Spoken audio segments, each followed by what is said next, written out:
اللہ تبارک و تعالی نے اپنے سب سے مقدس گھر اور مسلمانوں کے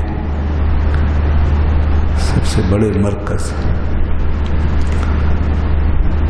اور عالم اسلام کی سب سے بڑی وحدت، اس کا تذکرہ فرماتے ہوئے اس گھر کی حقیقت کو، اس کی تاریخ اور اس کی عظمت اور اس کی شان اور اس کی مقصدیت کو بیان کرا۔ ان اول بیت وضع للناس، بے شک سب سے پہلا گھر جو بنایا گیا لوگوں کے لیے، تعمیر کیا گیا لوگوں کے لیے، گھر اللہ کا ہے، بنایا لوگوں کے لیے گیا ہے۔ اللہ کو تو کسی گھر کی حاجت نہیں ہے، اس کا تو کوئی کام نہیں ہے جو کسی چیز پہ موقوف ہو، وہ کسی چیز کا محتاج نہیں، وہ ہماری طرح گھروں میں رہنے سہنے سے، گزر اوقات کرنے سے پاک ہے۔ وہ زمین و زمان، مکین و مکان، ہر چیز سے بے نیاز ہے، تو گھر اس کا ہے، یہ نسبت ہے، مگر بنا ہمارے لیے، کام ہم نے کرنا ہے، عبادت ہم نے کرنی، فیض اس سے ہم نے حاصل کرنا، برکت اس میں ہمارے لیے رکھی گئی، نشانی اس کے اندر ہمارے لیے، اس لیے فرمایا للناس، یہ لوگوں کے لیے بنایا گیا۔ الذی ببکہ، وہ جو کہ مکہ میں ہے، مبارکہ اور برکت والی جگہ، وہ بڑا بابرکت گھر ہے، یہ اللہ کا گھر برکت والا گھر ہے، برکت کا خزانہ ہے، برکت کا مرکز، یہاں پہ برکت کھلی آنکھوں سے نظر آتی ہے، دنیا میں بھی نظر آتی ہے، اور مرنے کے بعد وہ ساری چیزیں نظر آئیں گی جن کا تعلق ہمارے ایمان سے، وہ ایک عمل کے بدلے میں 1,00,000 کا ثواب، ایک نیکی کے بدلے میں 1,00,000 نیکیوں کا ثواب، یہ سب برکتیں ہیں اس گھر کی۔ تو فرمایا مبارک وہدل للعالمین، اور سارے جہانوں کے لیے ہدایت۔ یہ اس گھر کا مقصد بتا دیا کہ یہ سارے جہانوں کے لیے بین الاقوامی سطح پر اللہ تعالیٰ نے ایک مرکز دنیا کو عطا فرما دیا ہے۔ تو اور پھر اس کے بعد فرمایا فیہ آیات بینات، اس میں کھلی نشانیاں اس میں رکھی گئی ہیں، جو لوگ دیکھتے رہیں گے اور سمجھنے والے سمجھتے رہیں گے، چھپی ہوئی بھی نہیں، کھلی ہوئی نشانیاں جو وہاں پہ اس کے در و دیوار میں موجود ہیں، اس کے ماحول میں، اس کی سراؤنڈنگ میں، اس سے متعلق جو معاملات ہیں اس میں وہ نشانیاں موجود ہیں۔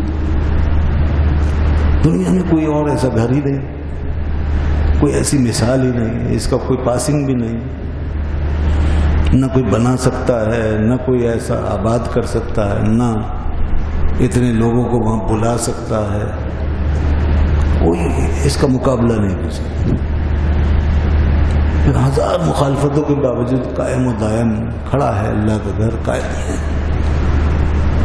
دشمن چاہے کچھ بھی کرتا پھرے، اس کے خلاف سازشیں کریں، اس کو دھمکیاں دیں، گرانے کی، مٹانے کی، صدیاں گزر گئی، قائم ہے۔ تو اتنی بڑی تاریخ کس گھر کی ہے، اتنا بڑا مرکز اور دنیا میں کہاں ہے؟ ایسی عبادت گاہ دنیا میں اور کدھر پائی جا سکتی ہے؟ اتنا اتحاد، اتفاق، یکسانیت کسی اور گھر کے آس پاس یا وہاں کے ماحول میں کہاں مل سکتی ہے؟ یہ ہے وہ اللہ کا گھر، نشانیاں فیہ آیات بینات، مقام ابراہیم، اور ایک نشانی جس کا واضح طور پہ خود ذکر فرما دیا، وہ ہے مقام ابراہیم، حضرت ابراہیم خلیل اللہ علیہ السلام کے کھڑے ہونے کی جگہ، آپ کے پائے اقدس کا نشان قدم، وہ اسی طرح موجود ہے. نشان آپ کے پیر مبارک کا ثبت ہو گیا اس گھر کے ساتھ ہی. وہ شیشے کے خلاف میں آج بھی موجود ہے وہاں پہ. وہ اللہ کی نشانی ہے. اللہ کے ایک بندے کا قدم اللہ کی نشانی ہے. شاعر اللہ، بندے کا قدم جب اللہ کی نشانی اور شاعر اللہ ہو سکتا ہے تو خود بندہ، اس کا پورا وجود، وہ کیوں نہیں اللہ کی نشانی ہوگا؟ اس کا کیا مقام ہوگا؟ تو عبادت اللہ کی ہے. دیکھیے، مگر اللہ نے اپنی نشانیاں رکھی. چنانچہ فرمایا مقام ابراہیم، اس میں مقام ابراہیم، اسی مقام ابراہیم کے حوالے سے قرآن مجید نے حکم دیا واتخذوا من مقام ابراہیم مصلی. اور جب یہاں آؤ تو مقام ابراہیم کو اپنی نماز کی جگہ بھی بناؤ. تو تمام حاجی حجاج کرام طواف سے فارغ ہو کر دوگانہ ادا کر رہے ہیں. اپنے سروں کو حضرت ابراہیم خلیل اللہ علیہ السلام کے قدموں کے نشان کے پاس رکھ رہے ہیں. فرمایا اس مقام کو نماز کی جگہ بناؤ. عبادت نہیں کر رہے اس کی، کسی اور کی عبادت ہو ہی نہیں سکتی اللہ کے سوا. عبادت صرف اللہ کی ہے. مگر اللہ نے اپنے بندے کو یہ عزت، یہ حرمت، یہ مقام عطا کر دیا. ان کی یاد کو اس طرح قائم کر دیا، وہ جو چاہے کر سکتا ہے.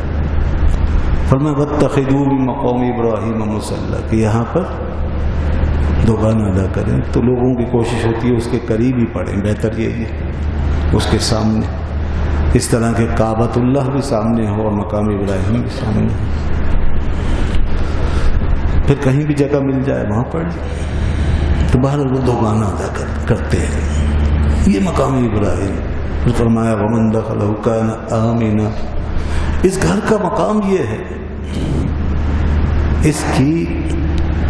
اس کی معاشرتی اہمیت یہ ہے کہ یہاں جو بھی داخل ہوگا اسے امن مل جائے گا. کان آمنا، وہ امن میں آ گئے. وَإِذْ جَعَلْنَا الْبَيْتَ مَثَابَةً لِلنَّاسِ وَأَمْنًا. ہم نے اس گھر کو لوگوں کے لوٹنے کی جگہ یعنی مرکز بنایا ہے کہ لوگ اس کی طرف آئیں. وہ امن اور امن کی جگہ بنایا. اور یہاں فرمایا ومن دخلہ کان آمنا، جو بھی اس میں جائے گا وہ امن میں آ جائے گا. اس کو مار نہیں سکتے، اس کو کوئی سزا نہیں دے سکتے، اس سے کوئی بدلہ نہیں لے سکتے. وہ اللہ کے امن میں آ گئے. تو یہ امن کی جگہ، اسی لیے وہاں پہ لڑنا، کسی کو مارنا، اذیت دینا، تکلیف پہنچانا اور سخت گناہ ہو جاتا ہے. بہت سخت گناہ ہو جاتا ہے. تو یہ اللہ کا گھر ہمارے لیے دنیا کا سب سے بڑا مرکز. اب اس گھر کا حق یہ ہے کہ وَلِلَّهِ عَلَى النَّاسِ حِجُّ الْبَيْتِ مَنِ اسْتَطَاعَ إِلَيْهِ سَبِيلًا، کہ لوگوں پر اب اللہ کے لیے اس کا حج کرنا فرض ہے.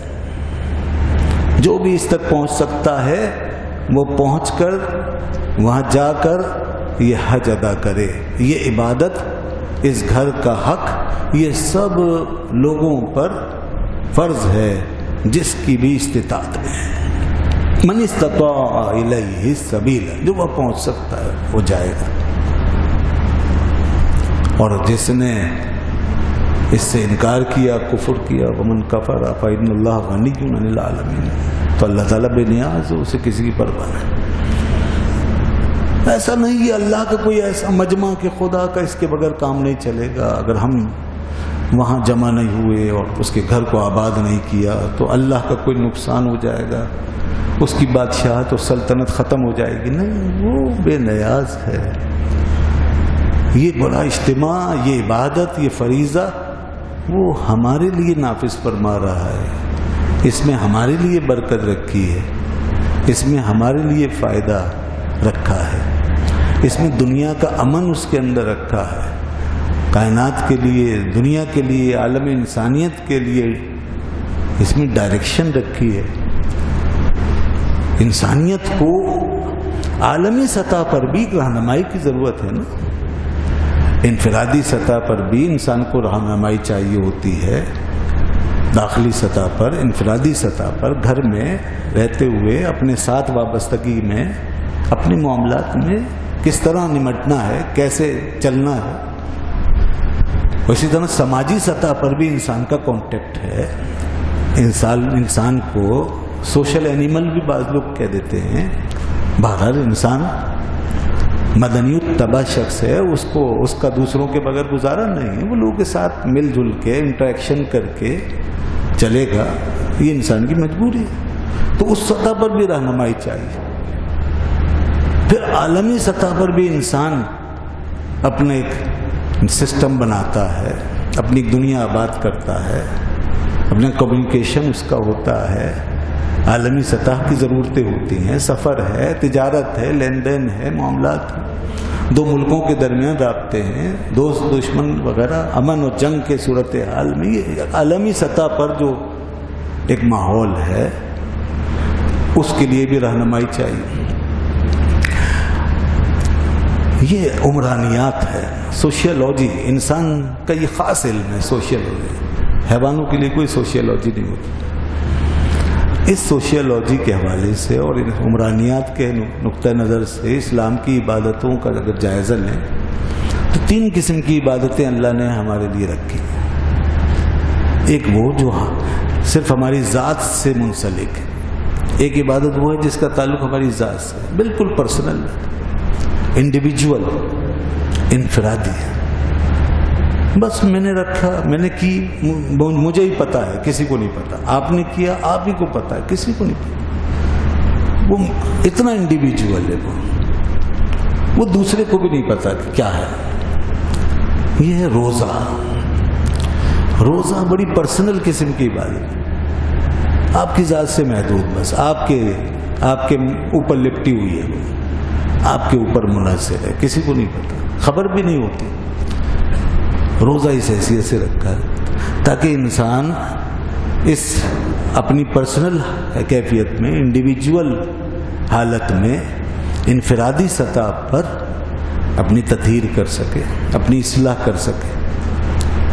یہ روزہ خاص طور پر آپ کی انڈیویجولیٹی کو گائیڈ کرتا ہے اور آپ کو آپ کے رب سے ملاتا ہے۔ دوسری عبادت جو سوشل ہو جاتی ہے، تھوڑی سی معاشرتی، سماجی نوعیت کی، جو پھیل جاتی ہے، اس میں اور لوگ بھی شامل ہو جاتے ہیں اور اس میں شریک کر کے لوگوں کو باقاعدہ شامل کر کے کسی جگہ پہ اس کا اہتمام اور انعقاد ہوگا، یہ تھوڑی سوشل کر دی ہے۔ اس میں بھی انسان کی انڈیویجولیٹی ہے، انفرادیت ہے، مگر اس کے اندر ایک سماجیت پیدا کر دی، اور وہ عبادت ہے نماز۔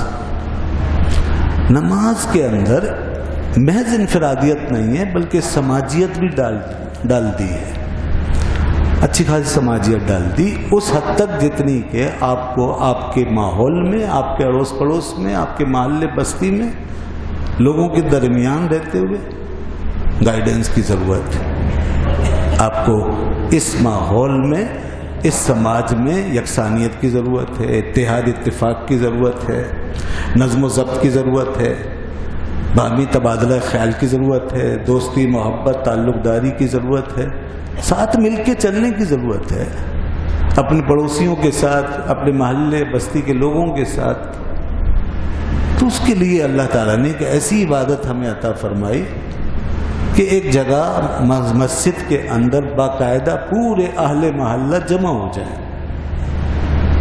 اور سب مل کر کے اس کو ادا کریں، اور ایک نظم و ضبط کے ساتھ اس کو ادا کر کے پھر وہ سارے مقاصد حاصل کر لیں۔ ایک طرف اللہ سے اپنا تعلق مضبوط کر لیں، اور دوسرا اپنے سماج میں، سماجی روابط میں، معاشرتی عوامل میں اپنے کردار کا تعین کر لیں، اپنی ڈیوٹیز، اپنے فرائض، اپنی ذمہ داریوں سے باخبر ہو جائیں کہ آپ اکیلے نہیں رہتے اس دنیا میں، کچھ اور لوگ بھی آپ کے ساتھ ہیں، آپ تنہا نہیں ہیں۔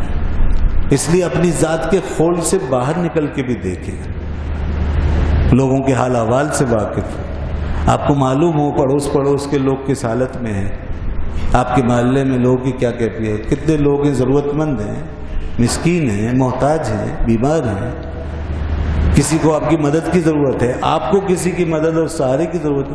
تو نماز ایک سماجی عمل بنا دیا اللہ نے، ایک عبادت کے ساتھ ساتھ ایک سماجی عمل بنا دیا، اور سماجیات کی سطح پر ہمیں ایک ڈائریکشن، گائیڈ لائن دی اور رہنمائی کا ہمارے لیے ایک سامان کر دیا. کوئی مثال نہیں دے سکتا سماج کی سطح پر اس سے زیادہ ڈسپلن کی، دنیا میں کوئی نہیں دکھا سکتا، کوئی قانون نہیں ایسا پابند کر سکتا لوگوں کو. کسی مذہب میں ایسی مثال آپ کو نہیں مل سکتی کہ لوگ ایک وقت میں آ کر ایک امام کے پیچھے کھڑے ہو کر امیر و غریب کا، گورے و کالے کا سارا فرق مٹا کر پھر ایک اشارے پر شروع سے آخر تک چلتے چلے جائیں. یہ کتنی زبردست ڈسپلن کی مثال ہے، کتنا زبردست اتحاد، نظم. ایک ہو گئے محمود و یاز، کیا کہا؟ کوئی بندہ رہا نہ بندہ نواز. ایک ہی صف میں ہو گئے کھڑے محمود و یاز، نہ کوئی بندہ رہا نہ بندہ نواز. وزیر اعظم بھی آ جائے تو برابر میں کھڑا ہوگا، کاندھے سے کاندھا ملا کے. کوئی بھی بڑے سے بڑا شخص آ جائے، صدر مملکت آ جائے، کوئی بادشاہ آ جائے، امیر آ جائے، غریب آ جائے، سب ایک لائن میں کھڑے ہیں. اللہ نے یہ سماج نماز کے ذریعے سے اس سماج کو متعارف کروایا. سماجی اقدار یہ ہونی چاہیے، سماجیات اس انداز کی ہونی چاہیے. یہ جو فرق، تفریق اور یہ آپس کی لڑائیاں، رنگ و نسل کے اختلافات، ایک دوسرے سے نفرت اور پھر بد نظمی، لا قانونیت، یہ سب چیزیں ان چیزوں کو ختم کرنا ہوگا. نماز کا یہ درس ہے، اس کو مٹانا ہوگا. اس کے بغیر، اس سے پاک کر کے معاشرے کو چلانا ہے. نماز میں یہ چیز دکھا دی گئی ہمیں. خیر، اب کتنے لوگ اس سے سبق حاصل کرتے ہیں، یہ ہر ایک کی اپنی ذمہ داری. ہماری ذمہ داری کلیکٹیولی یہ بھی تھی، ہماری ریاستی ذمہ داریاں، ہماری حکومت کی، ریاست کی، اداروں کی ذمہ داری ہے کہ نماز کو اس انداز سے متعارف کراتے اور اس کا یہ پیغام لوگوں میں راسخ کرتے، اس کو قانونی سپورٹ دیتے، اس کو اپنا ایک سمجھتے، فرض سمجھتے، ذمہ داری سمجھتے. اللہ نے فرمایا ہمارے قائم کردہ حکمرانوں کی مثال یہ ہے کہ الذین ان مکناہم فی الارض، کہ اگر ہم ان کو زمین میں اقتدار دیتے ہیں تو اقاموا الصلاۃ، وہ نماز کا نظام قائم کرتے ہیں. یہی تو ہے نظام، کہ نماز کی یہ فلسفی وہ لوگوں کے ذہنوں میں زندہ کرتے ہیں. بات یہ ہے کہ ہم سب کچھ اپنے ہی کندھوں پہ اٹھائے ہوئے ہیں، اس لیے وہ ہمیں سبق مل نہیں پاتا، ہم اس طرح کی تربیت حاصل نہیں کر پاتے، کیونکہ معاشرہ ہمارا ایک ساتھ ایک ہی چیز کو فروغ دینے کے لیے اپنی ذمہ داری کو پورا نہیں کر رہا ہو. ریاست اپنی دنیا میں مگن ہے، ادارے اپنی دنیا میں گم ہیں، تعلیم کا کوئی حال نہیں ہے. تو پھر کہاں سے سب کچھ آدمی خود سے سمجھ لے اور کیسے پوری طرح ٹرینڈ ہو جائے؟ دین نے تو ایک معجزہ صادر کر دیا کہ جو کہیں جا کے جڑ نہیں سکتا وہ اللہ کے گھر میں آ کے ضرور کھڑا ہوگا. وہ جہاں کے کسی دو کے کندھے مل نہیں سکتے کہ میں بڑا اور یہ چھوٹا اور میں امیر یہ غریب، وہ اللہ کے گھر میں اس کی عبادت نے، اس کی نماز میں ان کندھوں کو ایسے ملا دیا. ملے گا نہیں ملے گا؟ بالکل ایک کر دیا، ایک ہی صف میں، بادشاہ ہو یا غلام. دین نے تو اپنا معجزہ دکھا دیا. تو اس کے بعد اس سے سبق حاصل کر کے اسے معاشرے میں نافذ کر دینا اور اس کا باقاعدہ پورا فائدہ اٹھانا، اس کی فلسفی کو برپا کر دینا، یہ ہمارا سب اداروں کا، ریاست کا فریضہ تھا. خیر، یہ دوسری قسم کی عبادت ہے جو سماجی سطح پر ہمیں اتنا منظم کرتی ہے. اور تیسری قسم کی عبادت حج ہے. حج کا کام دیکھیے بابا، حج اس سے بھی آگے لے جا رہا ہے. اب بین الاقوامی تناظر میں، عالمی تناظر میں، اب ہم ایک قوم ہیں، دنیا میں اور بھی قومیں ہیں، ہم ایک ملک ہیں، دنیا میں اور بھی ملک ہیں.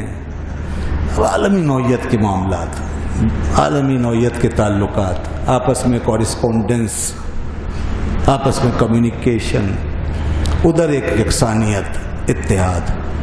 دین تو یہ چاہتا ہے نا کہ مسلمان جس سطح پر بھی کھڑا ہے وہاں اس میں اور سارے لوگوں کے ساتھ جتنے بڑے دائرے میں، اس پورے دائرے اور سرکل کے ساتھ اس کی ایک ریلیشن شپ ہو،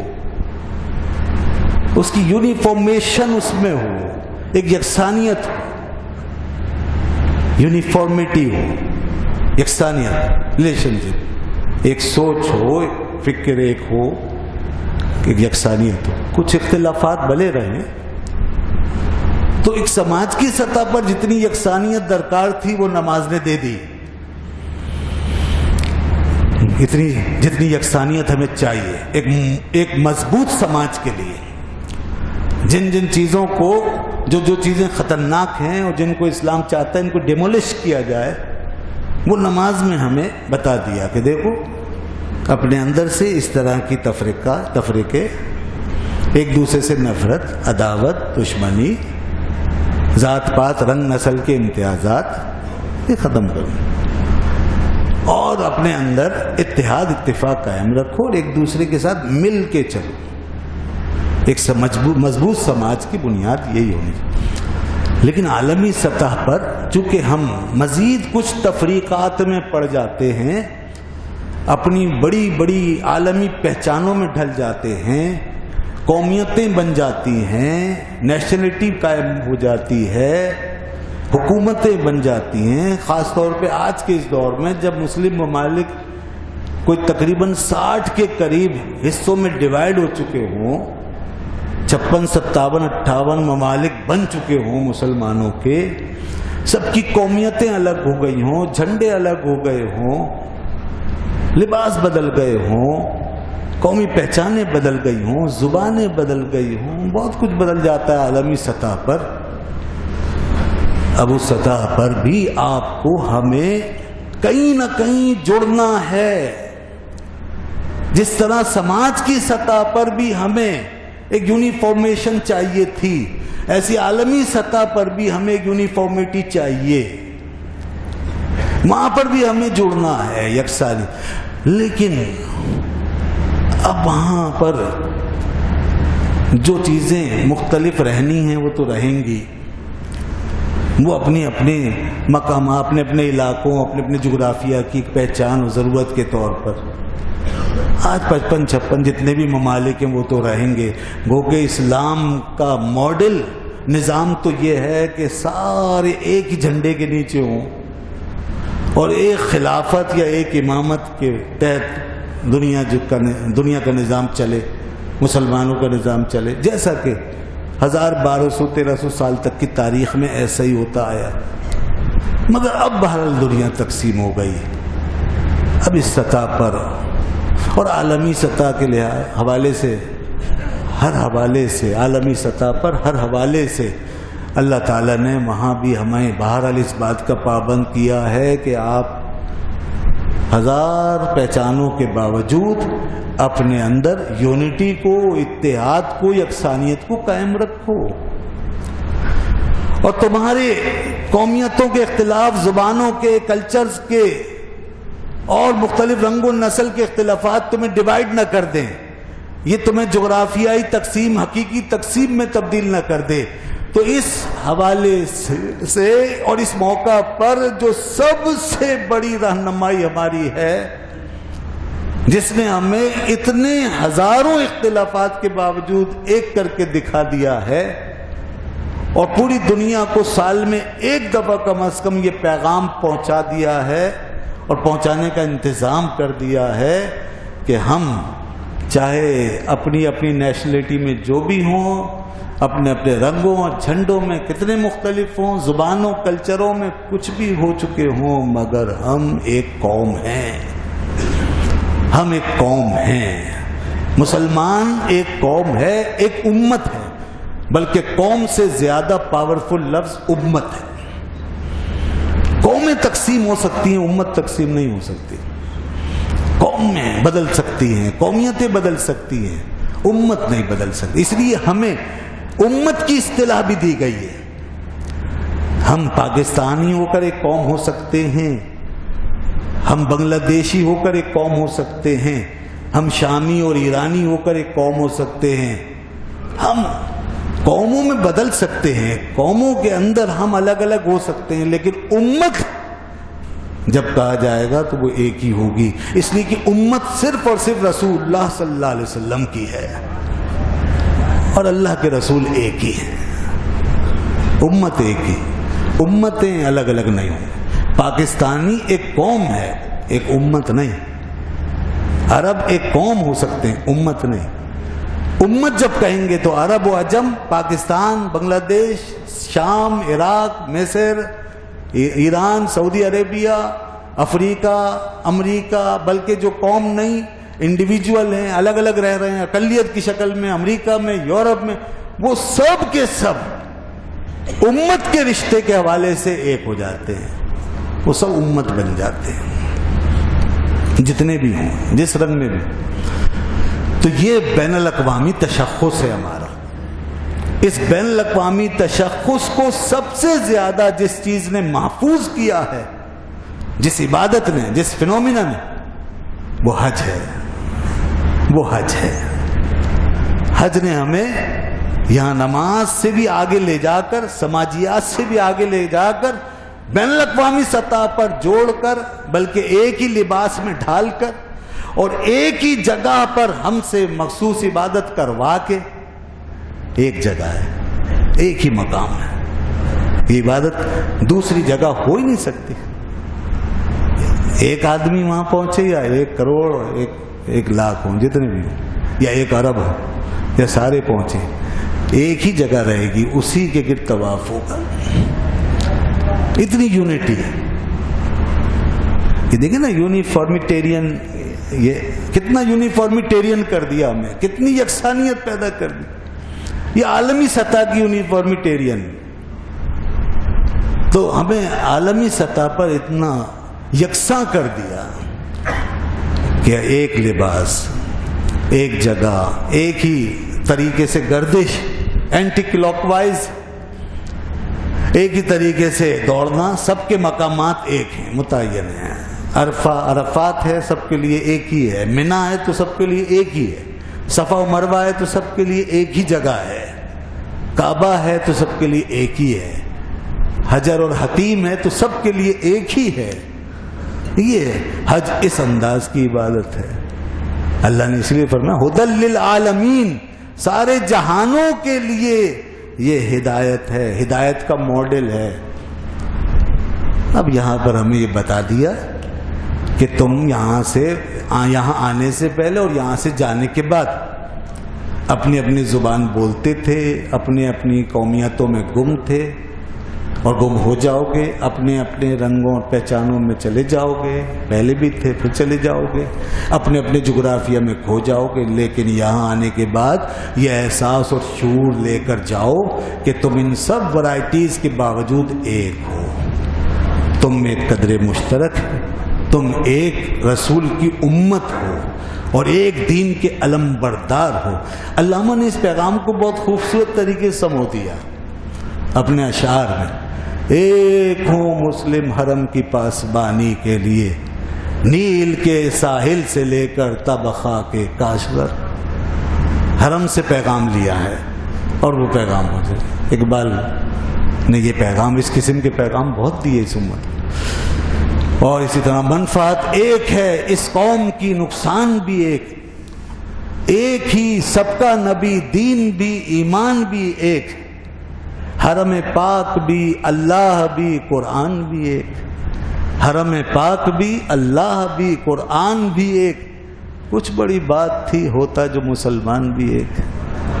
کاش ہم یہ سمجھ لیں کہ یہ رنگ و نسل کے امتیاز، یہ سب یہ سیاسی لوگوں کے اختلافات ہیں، یہ ان کی لڑائیاں ہیں، یہ ان کے مفادات ہیں۔ ہمیں اگر آپ غور کریں تو زیادہ تر مفادات کی آگ نے اپنے اندر جھونکا ہوا ہے، مفادات ہیں اور کچھ نہیں۔ جو فرقے بناتے ہیں ان کو بھی دراصل دنیا ہی چاہیے، طاقت چاہیے، قوت چاہیے۔ اسی لیے وہ اپنا گروہ مضبوط کر کے نئی جماعت بنا کے نئے عقیدے لوگوں میں ٹھونس کر مسلط کر ایک مضبوط گروپ بنا لیتے ہیں. انہیں بھی یہ اقتدار چاہیے, سیاسی لوگوں کو بھی یہی کچھ چاہیے. اسی کے لیے لوگوں کو لڑانا پڑتا ہے. ڈیوائڈ اینڈ رول پوری دنیا میں انسان نے اختیار کر رکھا ہے. تقسیم کرو لوگوں کو. فرعون نے بھی یہی کام کیا تھا. اپنے اقتدار کو مضبوط کرنے کے لیے اس نے لوگوں کو لڑایا, کمزور کیا, کچھ کو کمزور کر دیا, کچھ کو طاقتور کر دیا. وہ یہی کرتا تھا. یہی نمرود کی پالیسی تھی. یہی سارے باطل پرستوں کے طریقے. آج بھی بدقسمتی سے اتحاد و یگانگت کی اتنی مضبوط بنیاد رکھنے کے باوجود, دیکھیں نا سب گنائے نا علامہ نے, یہ ساری بنیادیں رکھنے کے باوجود پھر ہم کیوں ایک دوسرے سے دور ہیں اور کیوں آپس میں ڈیوائڈ ہے؟ اس کی وجہ یہ مفادات ہیں, اقتدار کی جنگیں ہیں, لڑائیاں ہیں. ہر ایک کو قوت چاہیے, طاقت چاہیے, مختلف خاندانوں کو چاہیے, مختلف لوگوں کو چاہیے, مال چاہیے, پیسہ چاہیے, طاقت چاہیے, قوت چاہیے. بس اسی حرص و حوث کی وجہ سے انسان تقسیم ہوا ہے. یہ حج کا پروگرام, یہ عالمی کانفرنس, عالمی اسلامی کانفرنس, یہ مسلمانوں کا سب سے بڑا پلیٹ فارم, یہ خلافت راشدہ کے دور میں بالکل ایسا ہی تھا جیسا کہ بیان کیا جا رہا ہے. یہ سارے مقاصد حاصل ہوتے تھے. تمام خلفاء باقاعدگی سے حج کے اجتماع میں شریک ہوتے تھے, اور حکم تھا کہ تمام گورنرز, تمام مال, تمام امراء, سب کے سب ہر سال حج کے موقع پر امیر کے ساتھ, امیر مملکت, امیر خلافت کے ساتھ, خلیفہ وقت کے ساتھ جمع ہوں گے. حضرت عمر رضی اللہ عنہ باقاعدہ اس حوالے سے کڑی نگرانی فرماتے تھے, اور کوئی غیر حاضر ہوتا تھا تو اس سے باز پرس کرتے تھے. اور پھر اس کے بعد اللہ کی عبادت و بندگی کا فریضہ ادا کرنے کے بعد پوری ریاست اسلامیہ کے مسائل سنے جاتے تھے, عالمی سطح کے مسائل, اور وہاں بیٹھ کے پھر مشاورت ہوتی تھی. لوگوں کے حالات سے خود خلیفۃ المسلمین مطلع ہوتے, پھر لوگوں کی شکایتیں سنتے, لوگوں کی ضرورتوں کا اندازہ لگاتے, مختلف سرحدوں کے حالات کا جائزہ لیتے, کہاں کہاں کیا کیا پرابلمز ہیں, مسائل ہیں, مشکلات ہیں, وہ سب ڈسکس ہوتے تھے اور فیصلے ہوتے تھے. اور اگر اپنے عاملوں, امیروں, گورنرز کے خلاف کوئی شکایت پاتے ناانصافی کی, ظلم کی, زیادتی کی, تو وہیں برسر عام اس طرح سزا دی جاتی تھی کہ وہ پیغام پوری دنیا میں پہنچتا تھا کہ فلاں امیر کو حضرت امیر المومنین فاروق اعظم رضی اللہ عنہ نے سزا دے دی, فلاں گورنر کو معزول کر دیا, فلاں سے علاقہ چھین لیا, فلاں کو فائز کر دیا, اس کے سپرد کر دیا, اس کو ہٹا دیا, اس کو لگا دیا. یہ سب پوری دنیا کے اندر ایک دم اس وقت میسج اسی طرح کنوے ہوتا تھا. اور آج بھی ہو سکتا, اب تو جدید ذرائع سے بھی کام لیا جا سکتا ہے. مگر ہدی للعالمین کے فلسفے پہ غور کون کرے, کون بیٹھے؟ ٹھیک ہے آج بہت سے ممالک ہیں, خود مختار ہیں, پہلے ایک ہی ملک تھا, ایک ہی نظام تھا. اگرچہ آج کئی ممالک ہیں, ٹھیک ہے, یہ ہماری مجبوری, اس کے ساتھ ہی چلنا ہوگا, اس کو ختم نہیں کر سکتے. نادان ہیں وہ لوگ جو اس کو اپنے ان دو ہاتھوں سے ختم کرنے کے لیے نکلے ہوئے ہیں.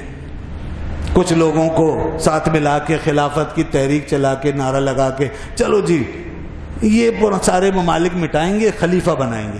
کیا بچوں والا کام ہے یہ؟ ایک صاحب اسی طرح خلافت کی تحریک کی بات کر رہے تھے, ایکٹیوسٹ تھے کسی تحریک خلافت کے. تو میں نے کہا بھائی تم نے جس کو امیر بنایا, خلیفہ بنایا, اگر میں کہوں کہ میں خلیفہ ہوں تو مجھے مان لو گے؟ نہیں. کیوں نہیں مانو گے؟ ان کے لیے کوئی آیت اتری ہے, کوئی حدیث اتری ہے؟ کیسی بات کرتے ہیں آپ لوگ یہ؟ اور کس طریقے سے خلیفہ اپنے بنا کر کے نافذ کرنا چاہتے ہیں؟ ایسے تھوڑی ہو سکتا ہے. تو خلافت جب تک رہی, ٹھیک ہے, ایک نظام سسٹم. اس کے بعد خلافت راشدہ کے بعد ملوکیت آئی. ملوکیت بھی تو آئی اور امت نے اسے گوارا کیا اور اس کے ساتھ چلے، اور اس میں جو اچھے لوگ ہوئے انہوں نے لوگوں کی بڑی اصلاح کی اور اسلام کو بہت مضبوط کیا. اور اب جمہوریت آ گئی، اب یہ جمہوری دور ہے، اب آپ کے کئی ملک بن چکے ہیں، وہاں کا اپنا اپنا سسٹم ہو چکا، تو اب اس کے ساتھ چلنا ہے اور اسی سے اصلاح کا راستہ نکالنا ہے. اس جد و جہد میں تو آپ کی ساری زندگی کے دن پورے ہو جائیں گے کہ نظام ہٹے دوسرا نظام آئے، اور پھر اس کے بعد اس کی گارنٹی کون دے گا کہ آج میں کہہ رہا ہوں کل کوئی اور کھڑا ہوا، وہاں سے کوئی اور. یہی تو تماشا اس وقت لگا ہوا ہے، اسی پر تو قتل و غارت گری ہو رہی ہے.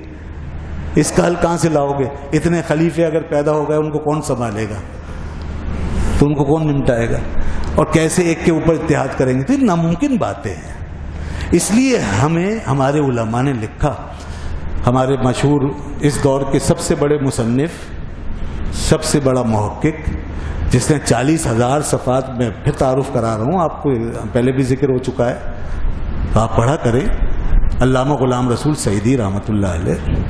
انہوں نے ساری بحث کر دی ہیں، بہت سارے موضوعات، بے شمار موضوعات آئے. 40,000 صفحات میں انہوں نے کیا کچھ نہیں لکھ دیا ہوگا، آج کے دور کے تمام مسائل پہ گفتگو کر گئے. انہیں یہ مسئلے بھی بیان کر دیے کہ خلافت کی حیثیت کیا ہے، اور پھر آج جو جمہوریت کا دور آ چکا ہے اس حوالے سے ہمارا اب کیا فریضہ ہے اور اس کی شرعی حیثیت کیا ہے، یہ سب بیان کر دیا. تو اب اس کو ہی ٹھیک کر کے چلانا ہے، اسی سے خیر نکالنی ہے. یہی ان کی تحریر کا خلاصہ ہے. اسلام ہر دور میں گائیڈ کرنے کے لیے تیار ہے. جب خلافت تھی تو خلافت کی رہنمائی بھی اسلام سے ہوتی تھی. جب بادشاہت آئی، چاہے وہ مغلوں کی بادشاہت تھی، سلجوقی خاندان کی بادشاہت تھی، یا کوئی بھی بادشاہت کا نظام تھا، تو اس بادشاہت کو بھی اسلام نے گائیڈ کیا. اور اس کے اندر جس نے دین کی تعلیمات کو سمجھا، عمل کیا، تو کہیں اورنگزیب عالمگیر جیسے لوگ پیدا ہو گئے، کہ الپ ارسلان جیسے لوگ پیدا ہو گئے، کہیں نور الدین زنگی جیسے لوگ آ گئے، کہیں سلطان صلاح الدین ایوبی جیسے لوگ آ گئے، اور انہوں نے اسی بادشاہت سے کام لے کر دنیا کو کہاں سے کہاں پہنچا دیا. بڑی بڑی مثالیں قائم کی. اور آج بھی ہمارا دین ہمیں گائیڈ کرنے کے لیے تیار ہے.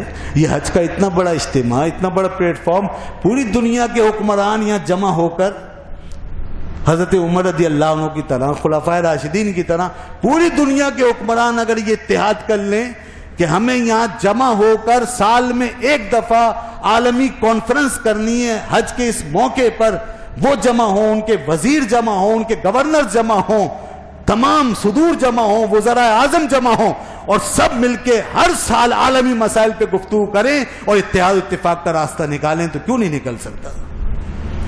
کیوں نہیں ہم ایک ہو سکتے؟ جب شمالی امریکہ کے، لاطینی امریکہ کے ممالک 30-35 الگ الگ ریاستیں ہونے کے باوجود اقوام متحدہ میں ایک آواز بن سکتے ہیں، یورپین برادری کئی ملکوں میں تقسیم ہونے کے باوجود ایک وحدت میں پروئی جا سکتی ہے اور ایک یونٹی اس میں آ سکتی ہے، تو اسلامی ممالک حج جیسی عبادت رکھنے کے بعد، اسلام کا کلمہ، ایک کلمہ پڑھنے کے بعد، ایک قرآن ہاتھ میں رکھنے کے بعد، ایک کعبے کو فالو کرنے کے بعد، اور ایک احرام میں لپٹ آنے کے بعد، ایک لباس ہو جانے کے بعد، ان ساری وحدتوں کے بعد ایک کیوں نہیں ہو سکتا؟ یہ کون سی ایسی ناممکن بات ہے؟ دنیا اگر کسی بھی ایشو پہ ایک ہو سکتی ہے تو ہم اس سے زیادہ جلدی ایک ہو سکتے ہیں، کیونکہ ہمارے پاس سب سے زیادہ اسٹرانگ ایشو ہے، سب سے زیادہ مضبوط محرک ہے، سب سے زیادہ پاورفل انسینٹیو ہے. ہم ہو سکتے ہیں. اس لیے اللہ نے کہا کیا کچھ بڑی بات تھی؟ ہوتے جو مسلمان بھی ہیں، کچھ بڑی بات تھی؟ کوئی بڑی بات نہیں. مگر افسوس کہ آج ریاستیں فرقوں میں بٹ گئیں، ریاستیں فرقوں میں بٹ گئیں. اب ریاستوں کے فرقے ہیں، ریاستوں کے پیچھے فرقے ہیں، ریاستوں کی بنیاد فرقوں پر ہے. بلاک بنا لیے، اپنے اپنے فرقے بنا لیے، اور فرقہ واریت کی بنیاد پر دنیا کو انہوں نے جمع کرنا شروع کر دیا. تو ہم نے ایک ایسی دراڑ اپنے اندر ڈال دی ہے کہ جس کے ہوتے ہوئے ہم متحد نہیں ہو سکیں گے. ہمیں اس فرقہ واریت کی بنیاد کو جڑ سے اکھاڑنا پڑے گا. نہ کوئی ریاستی فرقہ ہمیں جڑنے دے گا، نہ کوئی انفرادی سطح کا فرقہ، غیر ریاستی فرقہ ہمیں جڑنے دے گا.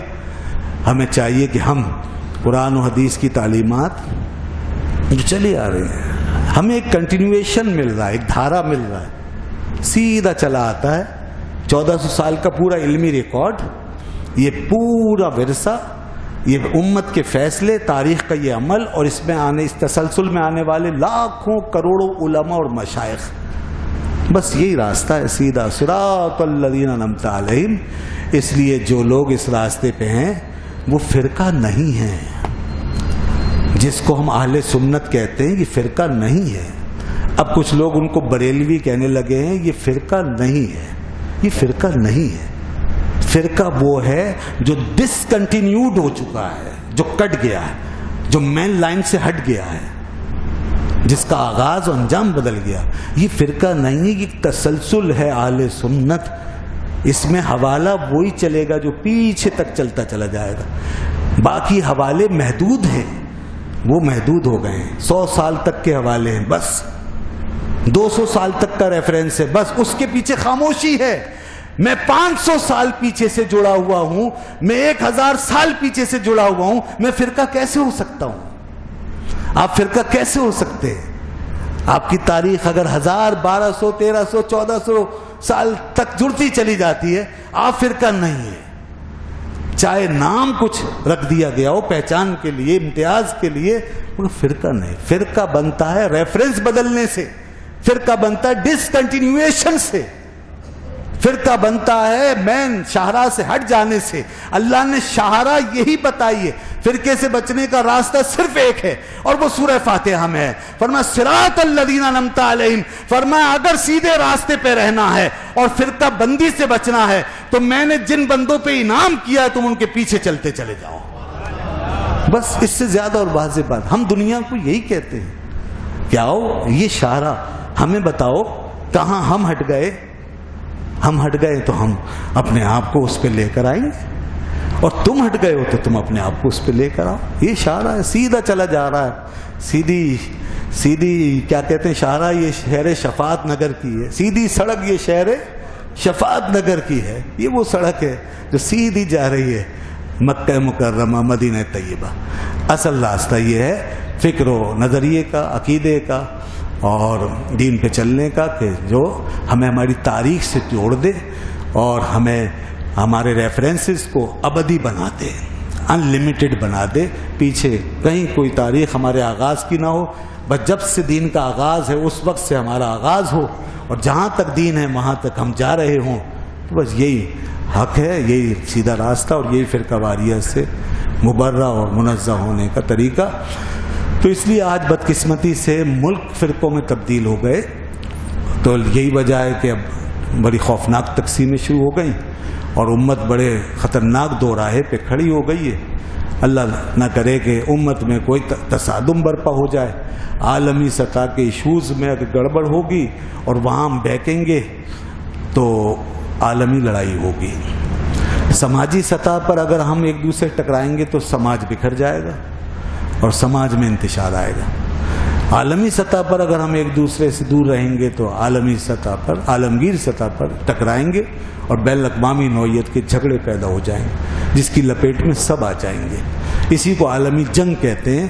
خدا نہ کرے یہود و حنود کی یہ سازش کبھی کامیاب ہو کہ وہ عالمی جنگ اب ہمارے اوپر مسلط کر دینا چاہتے ہیں، اب ہمیں اس کا شکار کرنا چاہتے ہیں، ہمیں اس ایندھن میں جھونکنا چاہتے ہیں۔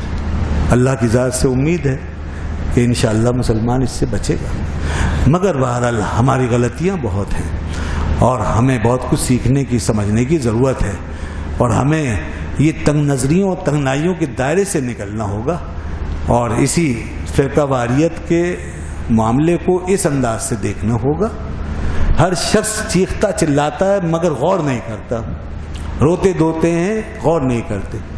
بھائی چیخنے چلانے رونے دھونے کی کیا ضرورت ہے؟ ہائے کرنے کی، ماتم کرنے کی کیا ضرورت ہے؟ کتابیں رکھی ہوئی ہیں، یہ یہاں سے وہاں تک پوری ہسٹری موجود ہے، کتابیں موجود ہیں، علم موجود ہے، اور بڑے بڑے علماء مشائخ جو دنیا میں ہوئے ہیں ان کے کارنامے موجود ہیں، ان کی بایوگرافی موجود ہے، ان کا عقیدہ نظریہ معلوم ہے۔ مکے مدینے کی بھی ایک ہسٹری ہے، مکے اور مدینے کی بھی ایک ہسٹری ہے، وہ پڑھ لو۔ مکہ مکرمہ کی ہسٹری میں اب تو نیٹ پر بہت آسان ہو گیا، سب تصویریں اور تاریخ وہ تاکہ سب دیکھ سکیں، لوگ ڈال دیتے. تو ہسٹری میں چلے جاؤ، اس میں پریشان ہونے کی کیا بات ہے. ہسٹری میں چلے جاؤ، پیچھے چلے جاؤ. 100 سال کی بات کیوں کرتے ہو؟ 150 سال کی بات کیوں کرتے ہو؟ تم 1924 اور 20 سے کیوں شروع ہوتے ہو؟ تم غوث اعظم کے زمانے سے شروع کیوں نہیں ہوتے؟ تم امام اعظم کے زمانے سے شروع کیوں نہیں ہوتے؟ تم امام غزالی کے زمانے سے کیوں نہیں چلتے؟ تم امام الحرمین کے زمانے سے کیوں نہیں چلتے؟ تم سلطنت عثمانیہ کے دور میں کیوں نہیں جاتے؟ تم سلجوکیوں کے زمانے کو کیوں نہیں دیکھتے؟ تم عباسیوں کے امویوں کے زمانے کو کیوں نہیں دیکھتے؟ یہ سب پوری تاریخ ہے، پھر خلفائے راشدین کی تاریخ، یہ سب تسلسل چلا آ رہا ہے. حرم کی پوری تاریخ ہمارے سامنے موجود ہے. اس وقت کیا ہوتا رہا، کس طرح ہوتا رہا، کس طرح چلتا رہا، نظام کس طرح چلا، کیسے دنیا متحد رہی، کیا لوگوں کے نظریات تھے، کیا طریقہ تھا، کیا چیز دنیا میں قائم تھی، امت کس چیز پر زیادہ متفق ہوئی، سب موجود ہے. تو بہت آسان چیز ہے، مگر لوگ ایک خول سے باہر نکلنا نہیں چاہتے، وہ 100 سال سے آگے نہیں جانا چاہتے. وہ بات کرتے ہیں تسلسل کو چھوڑ کے اور بائی پاس کر کے 1000 سال اور 1200 سال کی تاریخ کو بائی پاس کر کے جمپ لگا کے براہ راست قرآن حدیث سے وہ چیز سمجھنا چاہتے ہیں جو 1200-1300 سال میں کسی نے نہیں سمجھی.